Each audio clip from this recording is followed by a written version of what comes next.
खाना रखा रखा ठंडा हो गया है, जाके केटरर उसके से बाद मैं जा सकता हूँ। बिटिया, अब आप ये फोन सबमिट कीजिए।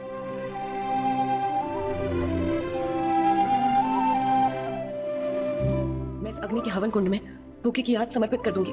सीरियल ये रिश्ता क्या कहलाता है के आने वाले एपिसोड होने वाले हैं धमाकेदार। जी हाँ दोस्तों, आने वाले एपिसोड में आप लोग देखने वाले हैं कि जैसे अबीरा और अंजुमन की जो है ना बिल्कुल शादी हो रही है, तो वहाँ पे अरमान जो होते हैं फिर वो जाने की कोशिश करते हैं, तो क्रिश उसे रोक लेता है, कहाँ जा रहे हो।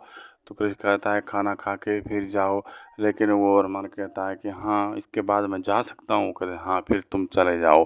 अभी उधर जो होती है अबीरा होती है ना, वो फूफी की याद फूलों के ज़रिए आग में डालकर उसे ख़त्म कर देती है और अंजुमन के साथ ज़िंदगी में आगे बढ़ने की पूरी कोशिश कर रही होती है। लेकिन अंजुमन भी ज़्यादातर यहाँ खुश नहीं होता और सभी घर वाले तो खुश होते हैं।